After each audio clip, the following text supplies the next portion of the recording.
HBC news 18 में स्वागत है आपका। मैं हूं आपके साथ शनाया चौहान। ऑनलाइन फ्रॉड क्या होता है और इससे कैसे बचा जा सकता है? आज का जमाना इंटरनेट का जमाना है। आज हर काम इंटरनेट से ही होने लगा है। इंटरनेट एक ऐसा माध्यम बन चुका है जिससे आप कहीं भी हो, आपके सारे काम आसानी से हो जाते हैं। जिसमें शॉपिंग, मनी ट्रांसफर, बैंकिंग, हर काम आप इंटरनेट के जरिए कर सकते हैं। जहां एक और इंटरनेट ने हमारे काम को आसान कर दिया है, वहीं दूसरी ओर इंटरनेट से कुछ हानियां भी हुई हैं। इंटरनेट को लोगों की जरूरत समझते हुए कुछ फ्रॉड लोगों ने इसके माध्यम से फ्रॉड करना शुरू कर दिया है, जिसे ऑनलाइन फ्रॉड कहा जाता है। ऑनलाइन लेन-देन का इस्तेमाल जैसे जैसे बढ़ रहा है, वैसे वैसे इसमें फ्रॉड के नए मामले भी सामने आ रहे हैं। हाल फिलहाल में फ्रॉड कॉल के जरिए या क्रेडिट कार्ड नंबर या बैंक डिटेल तक पहुंच बनाने के लिए वॉइस ओवर इंटरनेट तकनीक का इस्तेमाल किया जा रहा है। एचबीसी न्यूज 18 आज आपको बताएगा कि इस तकनीक का इस्तेमाल कैसे होता है और इससे कैसे बचा जा सकता है।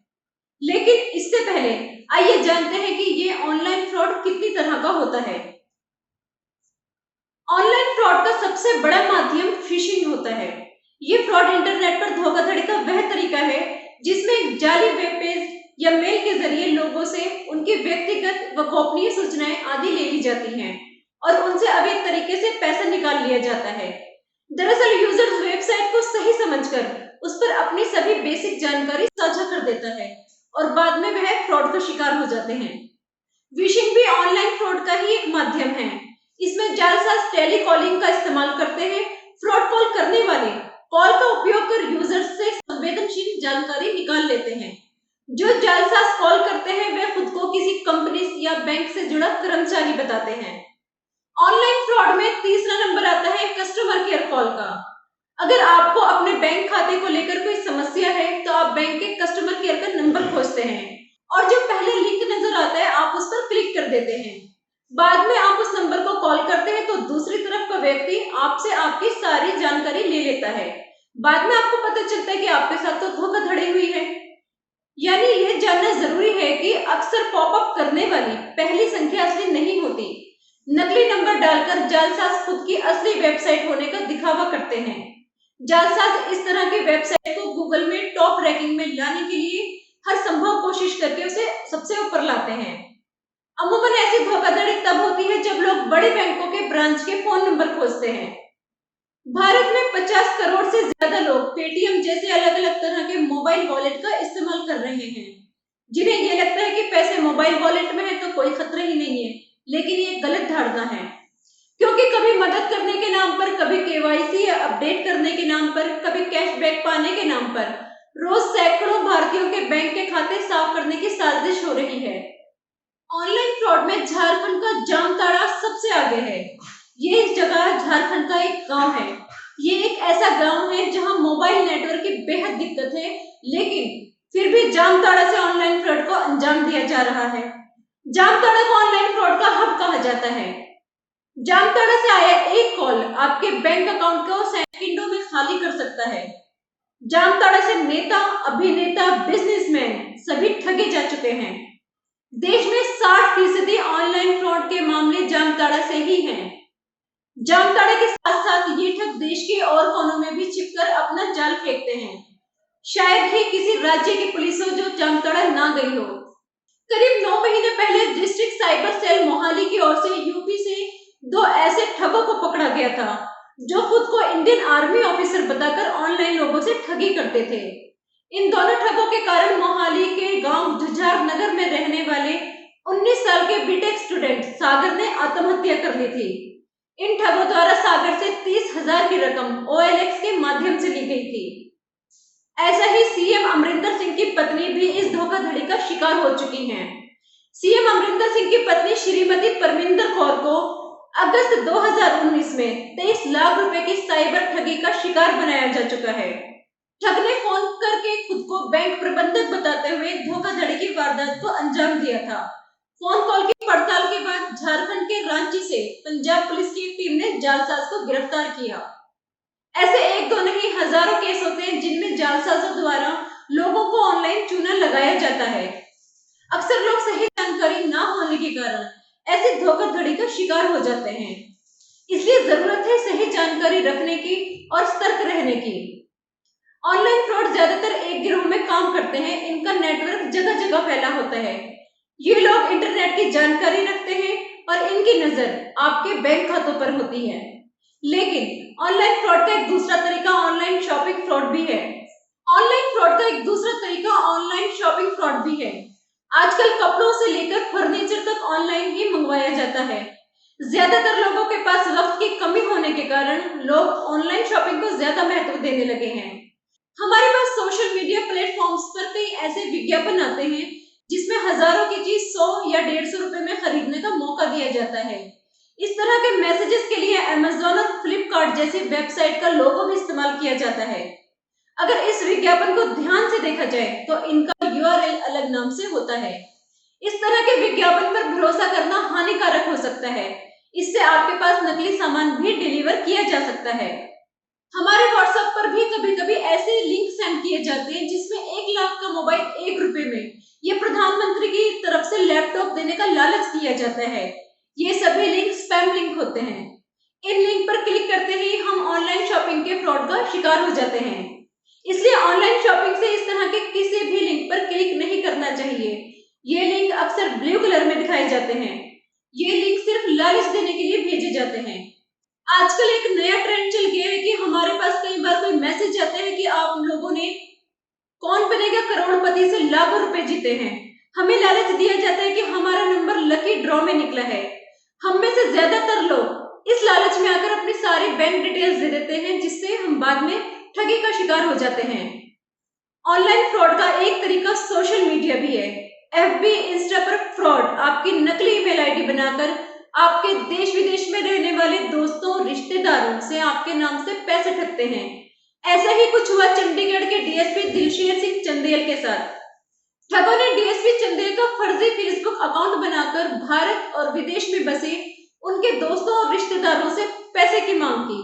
मामला तब सामने आया जब DSP चंदेल के विदेश में बसे दोस्तों और रिश्तेदारों ने उन्हें फोन करके कंफर्म किया कि क्या सच में उन्हें पैसों की जरूरत है, और जिसके बाद DSP चंदेल ने तुरंत अपने फेसबुक वॉल पर एक मैसेज लिखकर उनके फर्जी अकाउंट के बारे में जानकारी दी और पुलिस और साइबर सेल में आरोपियों के खिलाफ शिकायत दर्ज कराई और आरोपियों के खिलाफ सख्त कार्रवाई करने की मांग की।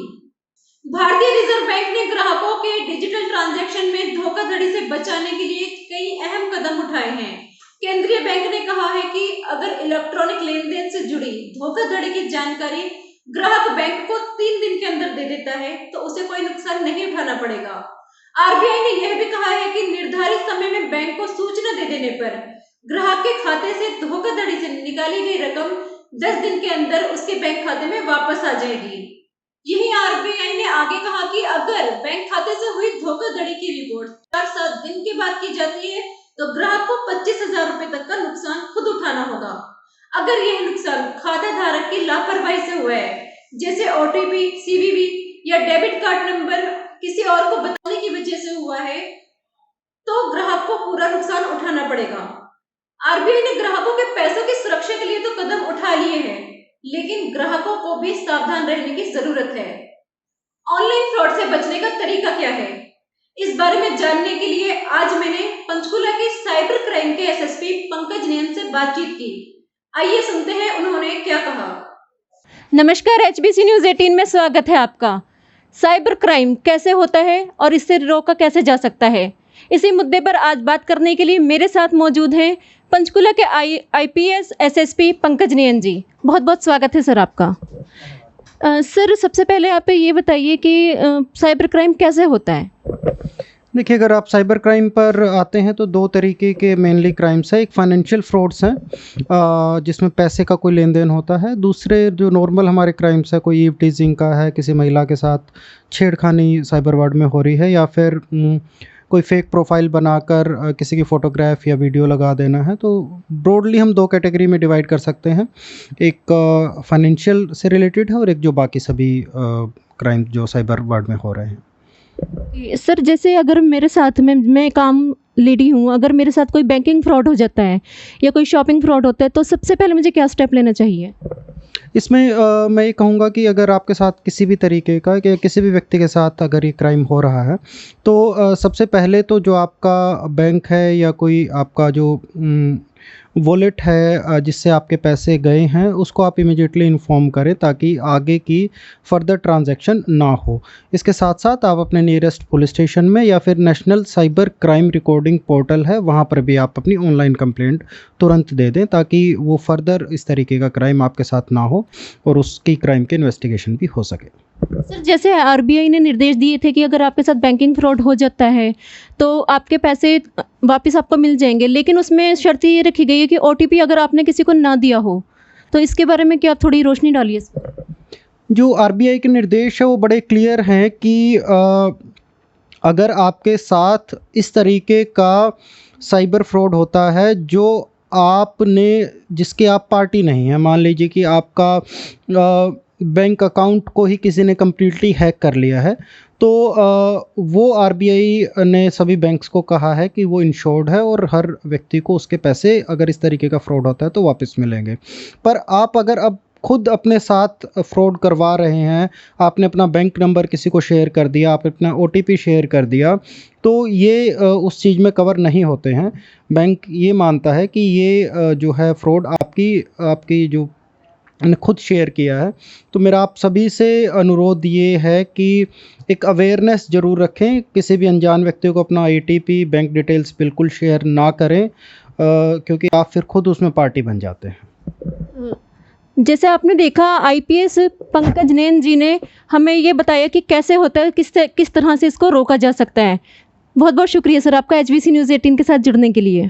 तो आपने सुना कि पंचकुला के साइबर क्राइम के एसएसपी पंकज नैन ने किस तरह से आपको जानकारी दी कि साइबर क्राइम क्या होता है और इससे कैसे बचा जा सकता है। एचबीसी न्यूज़ 18 भी अपने सभी दर्शकों से निवेदन करता है कि सतर्क रहिए और ऑनलाइन फ्रॉड से बचिए, क्योंकि आपकी सावधानी ही आपका बचाव है। साथ ही साथ एचबीसी न्यूज़ 18 सरकार से भी मांग करता है कि जिस तरह से one nation one card, one nation one driving licence का प्रोसीजर सरकार ने चलाया है, उसी तरह से सभी बैंकों का one nation one customer care number भी सरकार को लागू करना चाहिए ताकि काफी हद तक ये ऑनलाइन फ्रॉड बंद हो सके। अगर आपको हमारी साइबर क्राइम से जुड़ी ये रिपोर्ट पसंद आई है तो कमेंट सेक्शन में हमें बताइए और इस रिपोर्ट को शेयर करना ना भूलें। एचबीसी न्यूज़ 18 के साथ जुड़े रहने के लिए आप सभी का धन्यवाद। एचबीसी न्यूज़ 18 के YouTube चैनल को सब्सक्राइब करें और साथ ही बने बेल आइकन को दबाना ना भूलें।